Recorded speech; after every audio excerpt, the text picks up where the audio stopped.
Here is the uncomfortable area fan. The model number is CZHV8T or BT, I don't know. The text is so daggone small, you'd have to have a magnifying lens to really look at it decently. 8T is what it is, CZHV8T, and made by the Howard Burger Company, which I have mixed feelings about, and unfortunately it was made in China in January of 2012. And this fan came up in conversation recently because this is just an awful fan. It really is just deplorable. The thing is all busted up here.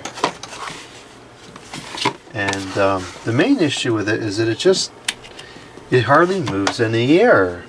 Okay, like this is low, and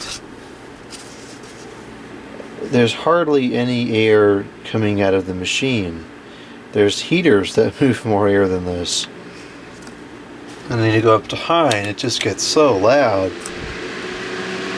And it's moving some air, but it's very unimpressive. So the question becomes, why is this fan so terrible? Because the blade doesn't seem all that bad, and you know, it's got some pitch to it. It's not awful. So I'm thinking that it must just be an issue with the aerodynamics of the guard. So I want to take the guard off and see if the performance improves. And unfortunately my screwdriver broke recently. It doesn't work in either direction anymore, so I have to figure that out. The battery went bad. I replaced the battery several months ago. So I have to open it up, and hopefully maybe just a connection came loose. I have a couple of other screwdrivers though, so it's not a work stoppage. In fact, this is so cheap and flimsy I don't even need a driver to remove these screws.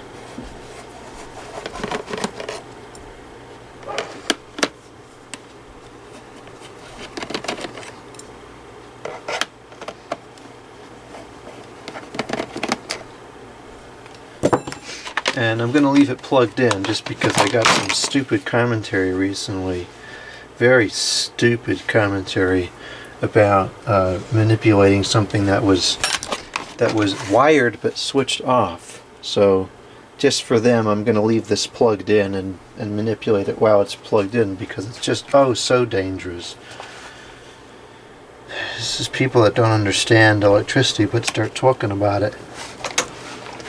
Okay, so now with the guard removed, the performance is significantly better, and it's much quieter. Oops. Oh no! You're going to cut your finger off. Okay. The performance is much better already. The air still feels like it's coming out kind of weird, probably because of how restrictive the back guard is. Let's go to the high. Oh no, I didn't cut my finger off. Yeah, it's moving much more air, and if nothing else, it's much quieter.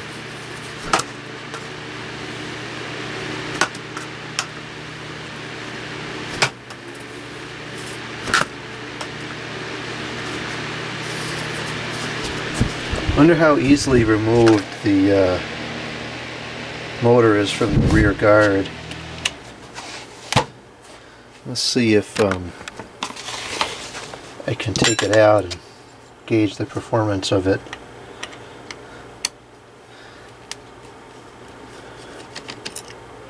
Oh no, I'm manipulating the motor with it plugged in.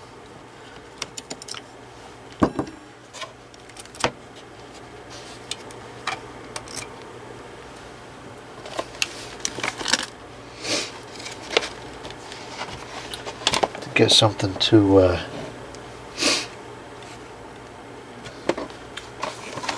hold this up with. Need like a couple blocks of wood or something. I'll remove the switch too, also with it plugged in.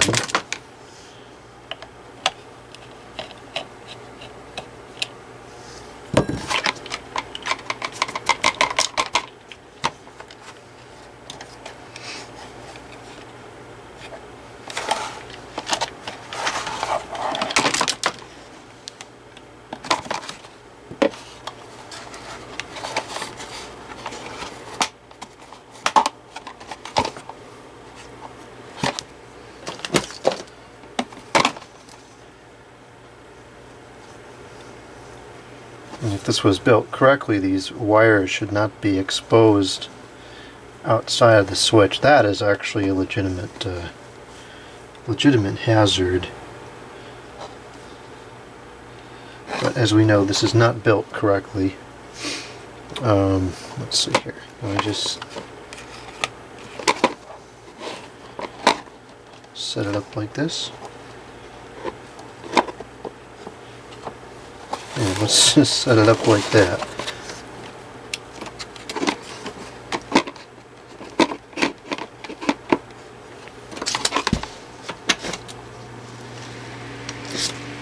Well, now it's very quiet. And not only is it quiet, but it's moving a very decent amount of air. So the problem here is completely and entirely, let's see if we can try the other speeds here. Yeah, the problem here is completely and entirely, look how much air it's moving now. It's completely this stupid guard. The aerodynamics of this guard is deplorable. So you can see the blade is not the blade is not terrible. It's got a decent amount of pitch to it, and you know, it's flimsy as can be, but it's not bad. So that's interesting. So the problem with this fan is the deplorable